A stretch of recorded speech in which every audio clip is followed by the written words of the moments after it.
we've got news. Got news. About my Cleveland Browns. We've got an oblique problem. Obliques are big deals, especially when it's your quarterback. Now, he might be fourth on the depth chart, but he was number one in the preseason game last week, and he did a great job. 138 yards, 2 touchdowns. Shedeur Sanders has an oblique injury. That is not good. I do not like this. I hate this because I want to see more reps for Shedeur Sanders. Shedeur Sanders, a projected breakout this season, has been sidelined unexpectedly. The Browns coaching staff confirmed an oblique injury significant enough to keep him out of all activity. No reps, no drills, no warm-ups. Concerns are rising about how this may affect his momentum and force adjustments to the team's plan. The focus now is his recovery timeline, the impact on his development, and the next steps for the quarterback depth chart. Browns rookie quarterback Shedeur Sanders injured his oblique during practice today, putting his status in doubt for Saturday's preseason game against the Eagles. He's the latest quarterback on Cleveland's roster who has dealt with a health issue, joining fellow rookie Dillon Gabriel and Kenny Pickett. Sanders, who is trying to fight his way up the Browns depth chart, started the preseason opener last week and threw to practice. So how concerning is this for Shedeur as he is trying to, again, make his way up the depth chart, be QB2, potentially QB1 in the future? Dillon Gabriel taking Shedeur Sanders' QB1 spot after Sanders suffers an oblique injury is more than a roster change. It signals the staff is choosing urgency over efficiency. You do not replace a quarterback operating near a 70% completion rate with one coming off a 32% outing unless the decision is driven by desperation or poor evaluation. That is not strategy, it is avoidable loss of production. The impact on accuracy, timing, and drive sustainability is clear, and the difference is apparent to anyone watching. Well, here's what we know. I mean, after practice, Kevin Stefanski, the head coach of the Cleveland Browns, was not available to the media, but I did talk to him on the field as the players were coming off, and he told me that Shedeur Sanders complained of oblique soreness during the warm-ups this morning. Shedeur Sanders' absence isn't just a gap in the lineup, it's a setback for the entire offense. He thrives under pressure and makes throws others won't attempt. When he's healthy, every pass has intent, every drive has rhythm, and opposing defenses know they're in for a long day. Replace him with Dillon Gabriel and the defense senses an opening. Corners press tighter, safeties cheat down, and linebackers blitz more aggressively because they don't expect the same timing, velocity, or accuracy. Yes. I mean, yeah, I'm a fan. I'm not even going to try to hide it. Rich gets You guys are fans. Like, you guys talk about the Cleveland Browns quite a bit. Yeah, it's almost annoying to me. It aggravates people. Like, people don't like the fact that Rich talks a lot about They must love Shedeur. I'm here. But it's like, you have a friend, and that friend's child is following in the family's footsteps. You want them to do well. I don't know why people have such an issue. I know Rich is supposed to be impartial, but it's kind of hard when you have that type of tie to it. But yeah, I'm rooting for Shedeur, man. And Dillon Gabriel's 32% completion rate isn't just poor, it's untenable at this level. A number that low needs no context. It means 2 misses for every completion. Weather, opponent, and play calls are secondary when efficiency is that limited. That output does not sustain drives or keep the full playbook viable, yet he is starting while Shedeur Sanders is sidelined. The contrast is clear. Sanders brings accuracy, timing, and command. Gabriel's recent performance reflects inconsistency and missed opportunities. Choosing Gabriel under these circumstances reduces offensive reliability and invites defensive pressure. It is a decision that sacrifices efficiency and field position. So it'll be interesting to see what happens with Dillon Gabriel, but to the Shedeur Sanders point, it is unfortunate because I thought he was gaining some momentum. I know the practice that they had before they left for Philly, Daniel Oyefusi reported that he actually took the most reps of all of the quarterbacks. And that was the first time that had happened. It was the first time that he had went ahead of Dillon Gabriel, practicing with the twos, etc. So, like, coming off that stout performance against the Carolina Panthers, he was gaining momentum. If this were a clean evaluation, there would be no debate. Shedeur Sanders is the clear choice. He's accurate, composed, and consistent with a track record of high-level production. Dillon Gabriel remains a question mark, and not the kind that stresses defense. He's the kind that makes coaches consider leaning on the run to limit risk and protect field position. The reality is that injuries create openings for players who haven't earned them. Gabriel has stepped into QB1 while Sanders is out, but that reflects circumstance, not superiority. We don't know the severity of this oblique injury and whether it will even keep him out of Saturday's game against the Eagles. As for moving up the depth chart, I'm the Browns preseason sideline reporter. I was there Friday night when he burst onto the stage and set the NFL world buzzing. And yes, his demeanor was tremendous. His poise was tremendous. He did the things that were asked of him. But at the end of the day, he wasn't actually asked to do all that much. The real concern is how this could attach to Shedeur Sanders' reputation. The NFL is unforgiving about availability. An oblique injury for a quarterback isn't minor. It affects mechanics, torque, and timing. Even with a strong return, the injury-prone label can linger. For the Cleveland Browns, or any team seeking stability under center, that perception is toxic. Teams don't want a player they fear won't make it through October. That's the risk. Talent doesn't always overcome league politics. Once questions about durability start, they rarely fade. They surface in contract terms, roster decisions, and sideline evaluations. So Shedeur Sanders is injured again? If you were following along on social media today for the Browns' first joint practice in Philadelphia against the Eagles, wow, you were in for a tumultuous ride. I mean, all the reporters, both Browns and Eagles reporters, were pretty much flabbergasted at the fact that Shedeur Sanders was taking 0 team reps during the day, and even Tyler Huntley was getting team reps instead of Shedeur. And then it came out, obviously, everybody's speculating. There's people calling for Kevin's jobs. And before I go any further, I don't blame anybody, ever. Meanwhile, Dillon Gabriel's numbers should be sidelining him, not elevating him. A 32% completion rate isn't a dip, it's a warning sign that points to issues with field vision, timing, and receiver cohesion. That's the quarterback taking snaps while Shedeur Sanders is out. Put their work side by side and the gap is obvious. Sanders shows consistent placement, timing, and footwork that reflect high-level execution.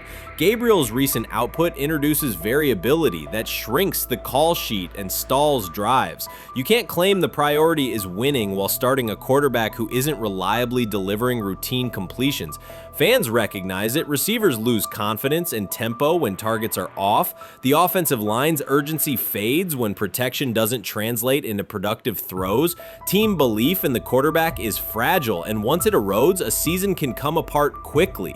We could be looking at, 3/4 of Snoop and maybe 1/4 of Dillon Gabriel. Not really exciting for the fans. Of course, it would be nice to see what Dillon looks like. Did spend third-round capital on him. If you're Dillon Gabriel and you're a rookie, is not you want to get healed. You want the reps. You want to take these reps.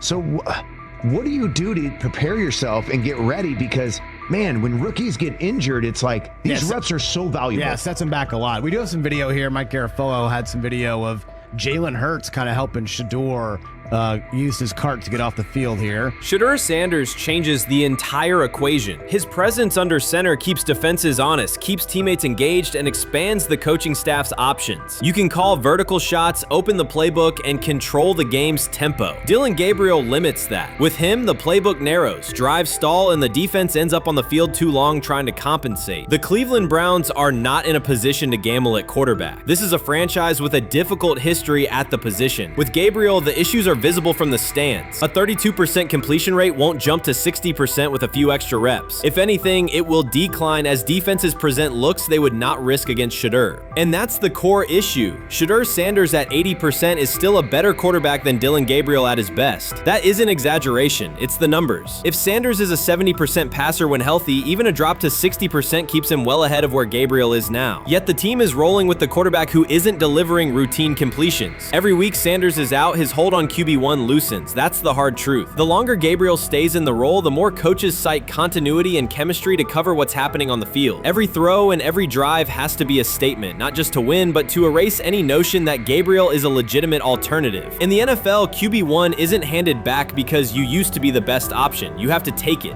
Started off with some positive news for Shedeur, and then it kind of just went left real quick. Shedeur got the news early on that if Dillon Gabriel couldn't go, he would get his second straight start in the Saturday preseason game against the Philadelphia Eagles. And then he went on to injure his oblique. For the fans who don't know exactly what part of the body the oblique is at and what that injury is and how it can impact the quarterback, can you explain to them what is an oblique injury? It's like up in this area, right? Well, you can't see me, but like right up in here, you know, when you go to throw, like obviously that's all that. So the truth is straightforward. The Cleveland Browns, or any team in this situation, aren't going anywhere meaningful with Dillon Gabriel under center. You can frame it as progress and point to selective highlights, but reality will level it out, and by then the season is already slipping. Shedeur Sanders is the difference between a team with a path forward and a team playing out the schedule. He reads coverages, delivers on-time throws, and forces defenses to respect every level of the field. Gabriel turns the offense into guesswork. The NFL is built on results, and the results are clear. Gabriel's 32% completion rate functions as a warning sign. It doesn't need context, a clinic, or a film session to explain. It signals inefficiency that stalls drives and compresses the playbook. Yet he has been handed the role Shedeur established through precision, composure, and production. That decision undercuts the stated goal of winning. With Sanders, the offense retains structure, rhythm, and threat. With Gabriel, it narrows and exposes the defense to longer stretches on the field. Watson says he has been mentoring Shedeur Sanders at the quarterback position. The biggest failure in the NFL is now mentoring quarterbacks. The most overpaid underdeliverer at the position is now mentoring 2 rookie QBs and a Super Bowl champ. So what exactly are you mentoring him at? You have had 24 civil lawsuits that you paid off to go away. And when you play, you are as ass as those massage therapists are, apparently.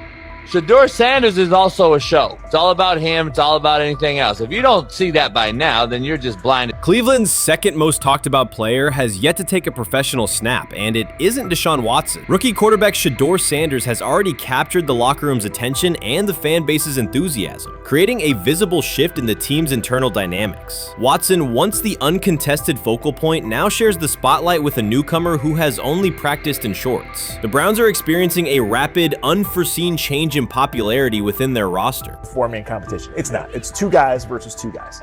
It's the 2 older guys to be the starter. Yeah. It's the 2 younger guys to position themselves however it may be and show little improvement every single day, right? So, you know, of all the things I'm watching the first 5 when they break a session, the first 5 with the veterans, with the ones. Who's in there, where are they going? The ball's going to Jerry Judy, right? Flacco's no dummy, you know, lasts as long as he has, right? He can really whiz it. But as we go on, I want to watch these guys because they probably just got plays installed Tuesday, and they're out there running on Wednesday. Shedeur Sanders arrived in Cleveland and immediately commanded attention. The rookie has yet to take a preseason snap, yet the energy around him inside the building and across social media eclipses what many veterans receive in an entire season. Fan enthusiasm is so strong that Deshaun Watson's jerseys are already drifting toward the clearance rack at the team store. In a matter of days, Sanders has become the roster's second most popular figure, while Watson watches his once secure QB1 status and public approval shrink by the hour. Shedeur or Deshaun? Who do you want as your quarterback next year? Honestly, Shedeur. I love Deshaun though. Like, I don't understand all the hate for Deshaun. You get hurt and you get booed, bro. That's foul. That might be the foulest I ever seen. The Browns' social media staff posted a single candid photo of rookie quarterback Shedeur Sanders releasing a warm-up throw, and the response was immediate and overwhelming. Fans saturated timelines with edits of themselves alongside him, while Deshaun Watson's routine practice reps drew comparatively little notice. Although an official Sanders jersey has not been released, unauthorized versions are already moving at a pace that exceeds merchandise sales for several other AFC North teams. The surge in interest marks one of the most intense fan reactions Cleveland has experienced in recent memory. The excitement surrounding Shedeur also triggers a wave of criticism. Veteran analysts, anchored in a 1980s mindset, question whether his style will translate into lasting success. They focus on his NIL earnings, social media presence, and visible confidence, arguing that the image overshadows substance. To them, outward self-assurance appears to be a distraction rather than a competitive asset. Even a simple smile or brief display of personality is cited as evidence that he lacks the measured discipline they expect from a starting quarterback. Critics claim Shedeur Sanders is notable only because of his father, overlooking the performance he delivered at Colorado. Many of those same observers ignored the Buffaloes until Deion Sanders made national headlines, yet they now question whether his son has earned the attention. They want rookies to keep quiet, carry clipboards, and wait 2 seasons before challenging for a starting role. Sanders is disregarding that script from the moment he arrived. His presence has already turned Cleveland's quarterback discussion into a genuine two-man competition before a single preseason snap. Deshaun Watson maintains publicly that the situation does not concern him, but it is hard to believe the pressure is not real. A fully guaranteed contract protects his paycheck, not his standing in the locker room. Sanders, meanwhile, is translating charisma and early momentum into tangible influence with teammates, coaches, and fans, reshaping expectations for who will lead the Browns on opening day. I'm a firm believer. If I wanted Shedeur Sanders at 2, at worst at 33, of course I already think that he's better than other quarterbacks. Because that's the type of talent, that's where I would have picked him at. And if he was at 2 or 33, and he still had this same exact skill set, we would be talking about him starting and playing. Right. Well, there'd only be 3 quarterbacks. It'd be here, 3 quarterbacks, not 4. Yeah. But since he moved to the 5th round, that's cool. They might have to go along with it. But to me, I think if you ask who got the best tools, I'm going with Shedeur. Shedeur Sanders has not taken a single professional snap, yet discussion about him has split NFL social media into 2 camps. One side already argues he should start immediately. The other worries about what that means for veteran quarterbacks like Deshaun Watson. Reporters now line the perimeter of Browns camp, scrutinizing every inconsistency in Watson's spiral, and every precise throw from Sanders during drills. Each well-placed pass is clipped, posted to TikTok, and captioned as evidence of a future QB1. Cleveland is no stranger to quarterback drama, but this situation is different. Rather than cycling through another unproven starter, the franchise is dealing with a rookie who entered with more polish, public attention, and perceived readiness than most first-year players. Fans chant Sanders' name before he has appeared in a preseason game, while the established starter works to maintain his relevance. The atmosphere is not yet a full controversy, it is a countdown. Traditional analysts insist on the importance of experience and respecting the process, yet Sanders is progressing on the timeline set by the supporters who already view him as the next leader of the offense. This is exactly what he says. I'm told the footage of Shedeur Sanders meeting with the Giants is so bad that both the Browns and the Sanders family have threatened legal action if it is published. The New York Giants have released audio from their draft interview with Shedeur Sanders, and the disclosure has drawn intense public reaction. Fans want to know whether Sanders made critical remarks and why the Giants shared material that should have remained confidential. The situation revolves around an open microphone, contentious comments, and the broader implications of the leak. The New York Giants published a brief, edited segment from their interview with Shedeur Sanders and withheld the remaining footage. Observers are debating whether this was a strategic public relations decision or an attempt to discredit him. The team has offered no additional explanation, and many fans view the limited release as inadequate and potentially misleading. They are demanding full transparency and accusing the organization of orchestrating a negative narrative. While criticism of Sanders is vocal, his supporters are responding with equal intensity. There was another team that he sat down with. What do you mean it didn't go well after that? So, he was pissed that they did that to him. They did that to him. He counter-confronted the same thing they do to every other quarterback prospect. They did that to him. They slide in a mistake to see if you catch it. Right. And so because you're the quarterback. But he didn't take it as a correction. He took it as like he got pissed off. Yeah, and it's like so here's another one. So another one was, he throws a bad interception, and it was a deep throw early in the game, and he comes back and they go in the meeting, they show the interception. The Giants have released only a brief excerpt of the interview and are refusing to share the rest. Their decision has drawn criticism across TikTok, X, and Facebook, where many see it as a poorly handled public relations move. Fans are calling for the full recording to be published so the situation can be judged in its entirety. The GM is on film that the son, they asked the son last draft, yo, who you think I should pick? His son yo, you need to get the Jaden Daniels, big. This is what his son, it's on tape. You should go Jaden Daniels. He laughing at his son. And all right, cool, get Jaden Daniels. I don't even know how that tape got out. I wouldn't have let the get out. Shedeur Sanders appears unfazed by the situation. Although the Giants suggested he was more hype than substance, their handling of the interview has instead elevated his visibility. Analysts across major sports outlets are now discussing him more than before, keeping his name prominent in the news cycle. New York Giants, where these tapes at? You hear me? Because if Shedeur Sanders was so unprofessional, y'all would have have leaked the tapes for the whole world could see, right? Cause understand, it's a lot of he say, she say. But one thing I do know, as a young black man growing up in this world, being straightforward and not sugarcoating anything. The Giants' PR team appears to reject Sanders' family connection outright, a decision many view as unprofessional and lacking nuance. Internal discussions seem to have dismissed quarterbacks with prominent relatives as poor fits for the organization, revealing limited awareness of public perception. The response was swift. A single edited clip ignited widespread debate on social media, with fans asking why essential segments were held back and what the team might be hiding. Critics argue that if the full interview contains nothing damaging, the club should release it in its entirety. Online discussion intensified immediately and continues to gain momentum. What they do during the film and the combine and the meetings is teams will install mistakes intentionally planted in the install, and they want you to catch them. Shedeur didn't, and when a coach called him out, once again, it didn't sit well.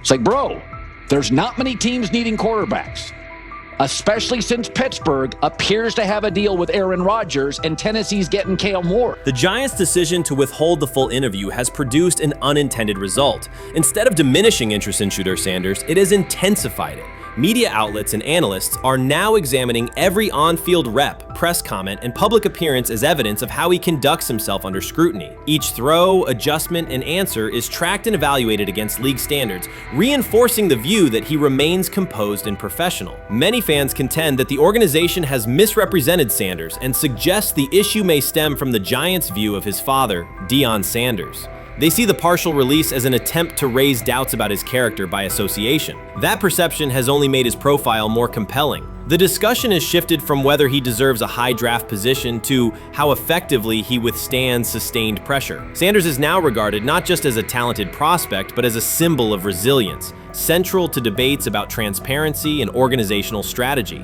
Even if the Giants eventually provide more context, the visibility they have created for him is unlikely to fade. The most fun yet the most difficult thing I cover and we cover all year long is not games. It's the NFL draft. Because I've said this many times, you get lied to for a month to 2 months up to it. And so often during the draft, and every few drafts, there's a guy that really falls, precipitously falls. This year it was Shedeur Sanders, it's been Aaron Rodgers, it's been Dan Marino. Every few years somebody falls a lot. And so, but those stories don't come out until like the fall. Criticism of Shedeur Sanders from within the Giants organization has become increasingly public. Team communications appear focused on casting him as an overhyped prospect, whose character should be questioned, a narrative that seems aimed at shaping opinion rather than assessing performance. Yet each selective release or negative remark has instead amplified attention on Sanders and elevated his reputation. Efforts to confine him to a narrow, unfavorable image continue to produce the opposite effect, reinforcing his position as an underdog who endures external pressure. The debate has shifted from football analysis to broader concerns about narrative control and transparency. Fans, reporters, and online communities are still urging the Giants to publish the full interview, arguing that only complete context can resolve speculation. The organization's refusal to comply has intensified scrutiny and led many observers to conclude that the team underestimated public reaction and now faces questions it could have avoided with full disclosure. The tapes,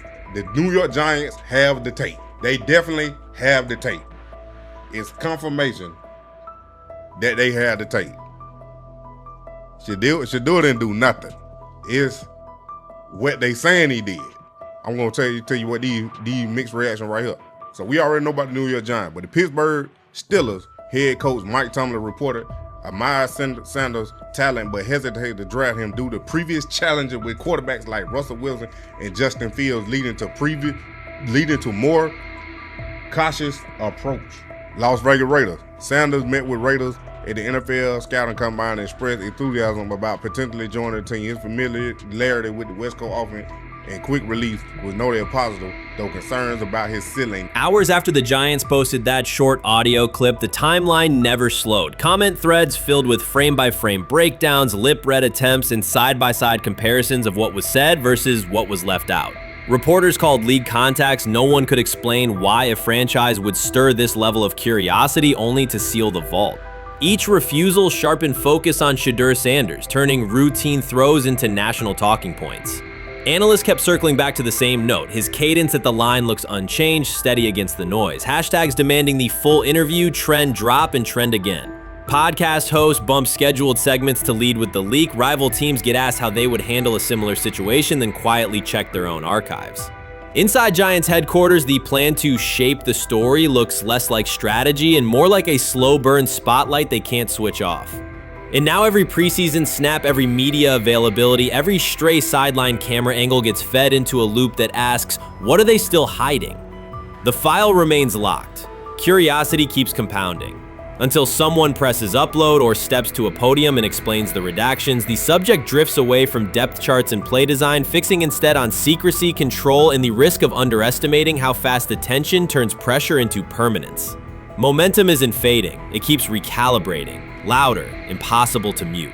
Urban Meyer's roster history underscores the absurdity. Meyer coached Aaron Hernandez, whose off-field crimes are well documented, along with other players entangled in assaults, academic misconduct, and more. Yet Feinbaum singled out Newton, a national champion, Heisman Trophy winner, and NFL MVP, as the worst. This selective condemnation is not new. When Deion Sanders recently suggested implementing an NIL salary cap to restore competitive balance, Feinbaum dismissed the proposal and called Sanders a hypocrite rather than engage with the substance. The pattern repeats. Feinbaum routinely targets Cam Newton, Deion Sanders, Jameis Winston, Lamar Jackson, outspoken black athletes and coaches, while extending grace to figures such as Nick Saban, Kirby Smart, Dabo Swinney, or Tim Tebow under similar circumstances. Newton is no longer content to remain silent while others distort his story. In response, he laid out an accurate chronology, highlighting facts the commentary networks rarely repeat. One long-standing myth is that Newton was expelled from the University of Florida. He was not. Tim Tebow held the starting job unchallenged, and Meyer had no intention of displacing his star. Like thousands of athletes each year, Newton transferred to find a place where he could play. The move was strategic, not disciplinary. He is, with 3-2-2-5-3-17 to transfer to and Moorbeck, Meyer was. Critics habitually resurrect the 2008 laptop incident to tarnish Newton's entire career. Newton has acknowledged the mistake, but its relevance is overstated. The incident did not prompt his transfer, nor did it derail his trajectory. After leaving Florida, Newton enrolled at Blinn College, a Texas JUCO powerhouse, and led the Buccaneers to a national championship while posting dominant statistics. That performance earned him the opportunity to transfer to Auburn. At Auburn, Newton produced one of the most extraordinary single seasons in collegiate history. More than 4,000 yards of total offense, 50 combined touchdowns, an SEC title, a national championship, and the Heisman Trophy. Achievement compressed into a single year under intense scrutiny. Even that landmark season is recast by Feinbaum as a cautionary tale. He claims Newton ignored head coach Gene Chizik by diving for a goal line touchdown when told to kneel, jeopardizing the game. In reality, Newton explained that the decision was a collective adjustment made in the huddle after reading the defense. While Auburn still held timeouts, the Tigers maintained control and secured the championship. Portraying that moment as reckless serves to recast Newton's success as selfishness rather than leadership. Feinbaum's approach to Sanders reflects the same dynamic. When Sanders urged a structured NIL ceiling to protect athletes and stabilize rosters, Feinbaum immediately labeled him hypocritical. Yet when Saban or Swinney voice identical concerns, Feinbaum frames them as thoughtful guardians of the sport. The inconsistency reveals that the determining factor is not the argument but the identity of the speaker. Unapologetic black leaders who control their narratives, challenge entrenched hierarchies, and Feinbaum's commentary often functions as a check on that influence.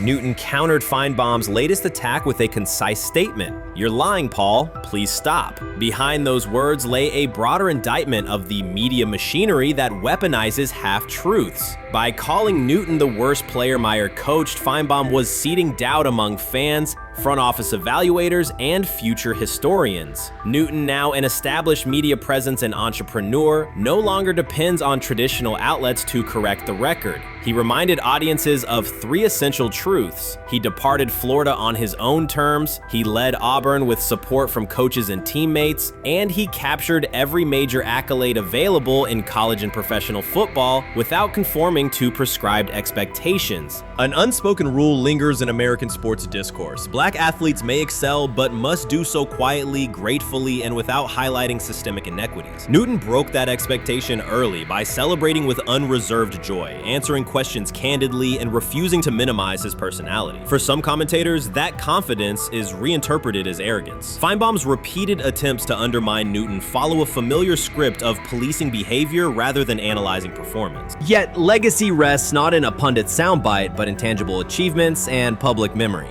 Newton's resume, Heisman winner, national champion, NFL MVP, speaks for itself. Millions of fans witnessed his impact on Saturdays and Sundays. Countless young quarterbacks saw someone who looked like them redefine the position's possibilities. The same is true for Sanders, whose player-first coaching philosophy and media savvy continue to influence college football's direction. Feinbaum's commentary cannot erase these realities. Newton, Sanders, Winston, Jackson, and others have already secured their places in football history. By publicly confronting misinformation, Newton set a precedent for athletes who now possess the platforms and technology to present their stories unfiltered. The microphone no longer belongs exclusively to legacy broadcasters. Newton holds it now, and he intends to keep it. A decisive shift that reduces the gatekeeper's influence and ensures that accomplishments are judged on merit rather than narrative manipulation.